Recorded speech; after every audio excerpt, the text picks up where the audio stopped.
The World Economic Forum is a Swiss non-profit foundation, based in Cologne, Geneva, recognized by the Swiss authorities as the international institution for public-private cooperation. Its mission is cited as committed to improving the state of the world by engaging business, political, academic, and other leaders of society to shape global, regional, and industry agendas. The forum is best known for its annual winter meeting in Davos, a mountain resort in Graubünden, in the Eastern Alps region of Switzerland. The meeting brings together some 2,500 top business leaders, international political leaders, selected intellectuals, and journalists to discuss the most pressing issues facing the world. Often this location alone is used to identify meetings, participation, and participants with such phrases as a Davos panel and a Davos man. The organization also convenes some 6 to 8 regional meetings each year in locations such as Latin America and East Asia, as well as undertaking 2 further annual meetings in China and the United Arab Emirates. Beside meetings, the foundation produces a series of research reports and engages its members in sector-specific initiatives. The 2011 annual meeting in Davos was held from 26 to 30 January. The 2012 meeting was held on 25 to 29 January 2012 with the theme, The Great Transformation, Shaping New Models. The 2013 meeting was held from 23 to 27 January, with the theme of Resilient Dynamism, following founder Klaus Schwab's declaration that the need for global cooperation has never been greater. The 2014 meeting was held from 22 to 25 January, with the theme, The Reshaping of the World,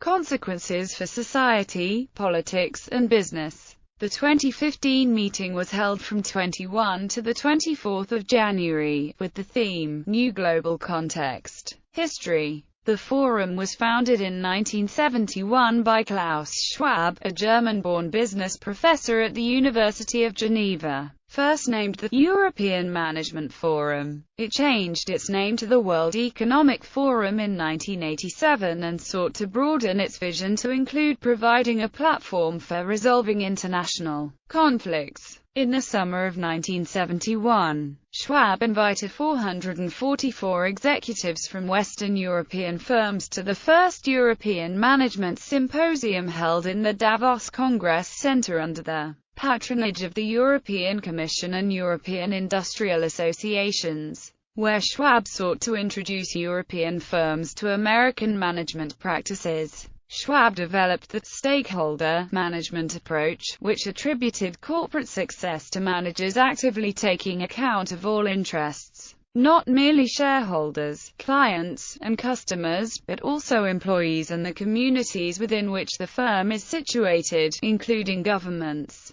Events in 1973, including the collapse of the Bretton Woods fixed exchange rate mechanism and the Arab-Israeli War, saw the annual meeting expand its focus from management to economic and social issues, and, for the first time, political leaders were invited to the annual meeting in January 1974. Political leaders soon began to use the annual meeting as a neutral platform. The Davos Declaration was signed in 1988 by Greece and Turkey, helping them turn back from the brink of war. In 1992, South African President F.W. de Klerk met with Nelson Mandela and Chief Mangosuthu Buthelezi at the annual meeting, their first joint appearance outside South Africa. At the 1994 annual meeting, Israeli Foreign Minister Shimon Peres and PLO Chairman Yasser Arafat reached a draft agreement on Gaza and Jericho.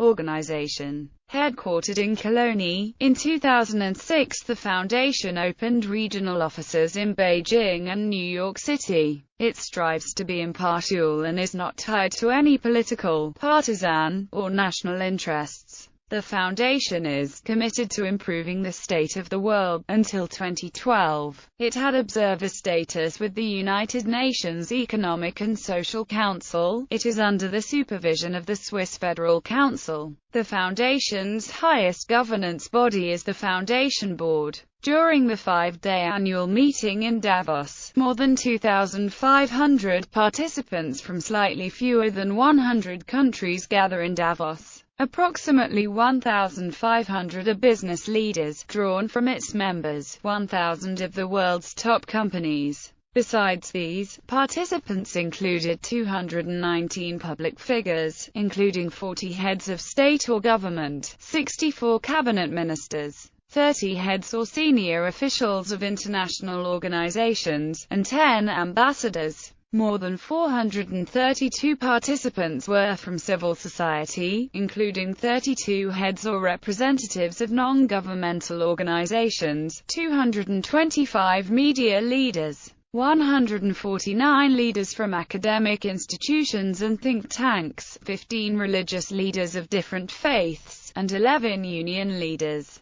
Membership. The foundation is funded by its 1,000 member companies, typically global enterprises with more than $5 billion in turnover. These enterprises rank among the top companies within their industry and/or country and play a leading role in shaping the future of their industry and/or region. Membership is stratified by the level of engagement with forum activities, with the level of membership fees increasing as participation in meetings, projects, and initiatives rises. Activities. Annual meeting in Davos. The flagship event of the foundation is the invitation-only annual meeting held during the winter at the end of January in Davos, Switzerland, bringing together chief executive officers from its 1,000 member companies, as well as selected politicians, representatives from academia, NGOs, religious leaders, and the media in an alpine winter environment. The town is small enough to allow participants to meet anywhere outside the sessions and allows them the greatest opportunities to attend receptions, organized by companies and countries. The participants are also taking part in role-playing events, such as the investment heat map. Informal winter meetings may have led to as many ideas and solutions as the official sessions. Approximately 2,200 participants gather for the 5-day event and attend some of the 220 sessions in the official program. The winter discussions focus around key issues of global concern. As many as 500 journalists from online, print, radio, and television take part, with access to all sessions in the official program, some of which are also webcast. Not all the journalists are given access to all areas, however. This is reserved for white badge holders. Davos runs an almost caste-like system of badges, according to BBC journalist Anthony Rubin. An orange badge means you're just a run-of-the-mill working journalist. All plenary debates from the annual meeting also are available on YouTube, with photographs at Flick, and key quotes on Twitter. Participants. In 2011, some 250 public figures attended the annual meeting, including Felipe Calderón, Robert B. Zoellick, Alvaro Uribe Vélez, Nicolas Sarkozy, Ban Ki-moon, Angela Merkel, Chandrababu Naidu, Ferenc Gyurcsány, François Fillon, Morgan Tsvangirai, Gordon Brown, David Cameron, Minju, Paul Kagame, Queen Rania of Jordan,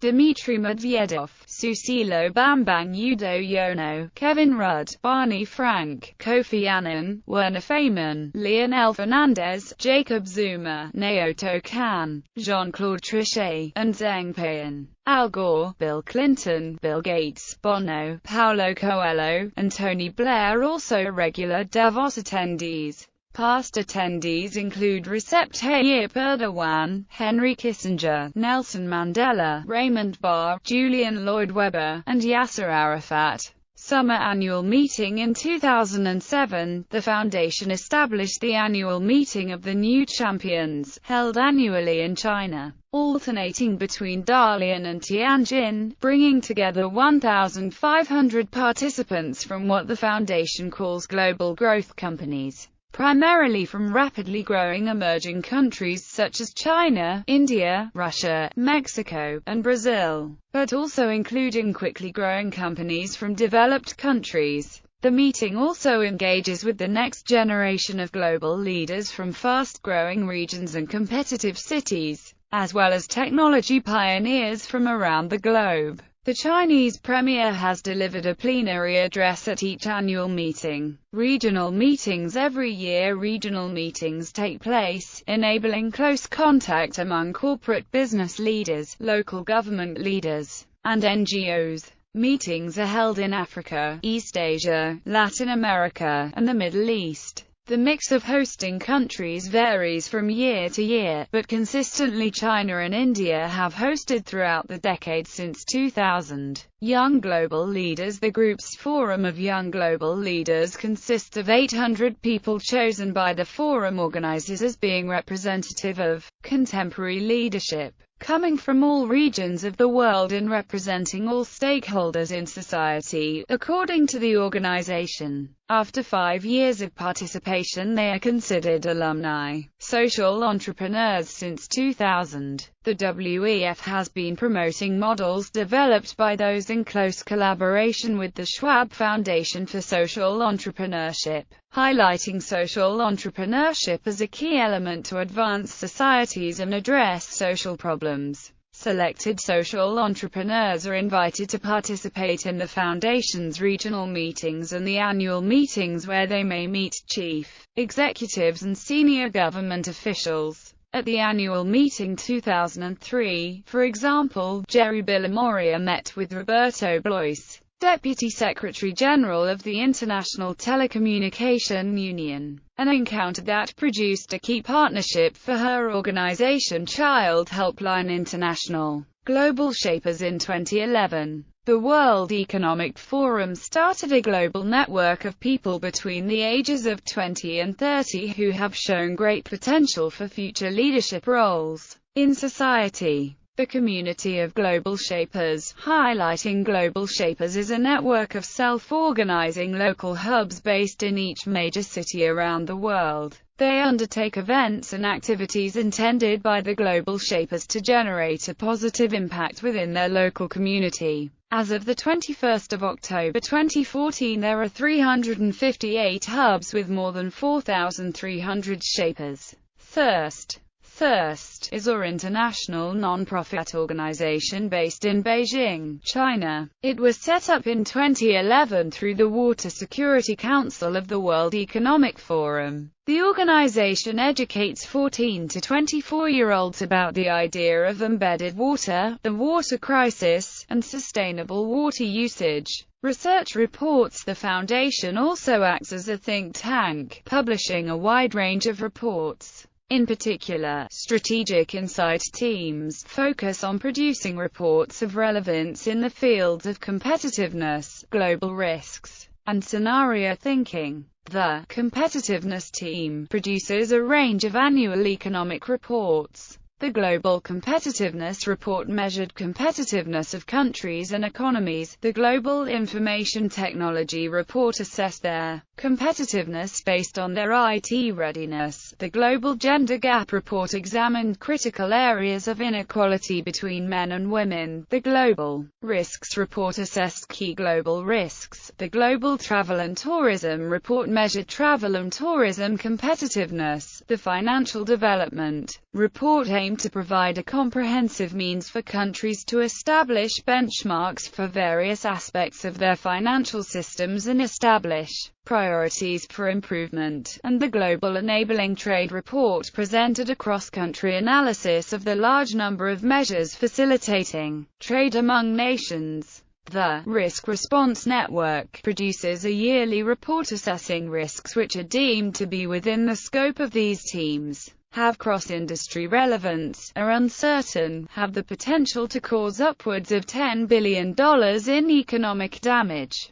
have the potential to cause major human suffering, and which require a multi-stakeholder approach for mitigation. Initiatives. The Global Health Initiative was launched by Kofi Annan at the annual meeting in 2002. The GHI's mission was to engage businesses in public-private partnerships to tackle HIV, AIDS, tuberculosis, malaria, and health systems. The Global Education Initiative, launched during the annual meeting in 2003, brought together international IT companies and governments in Jordan, Egypt, and India that has resulted in new personal computer hardware being available in the classrooms and more local teachers trained in e-learning. This is having a significant effect on the lives of children. The GAY model, which is scalable and sustainable, now is being used as an educational blueprint in other countries including Rwanda. The Environmental Initiative covers climate change and water issues, and the Gleneagles Dialogue on Climate Change. The UK government asked the World Economic Forum at the G8 summit in Gleneagles in 2005 to facilitate a dialogue with the business community to develop recommendations for reducing greenhouse gas emissions.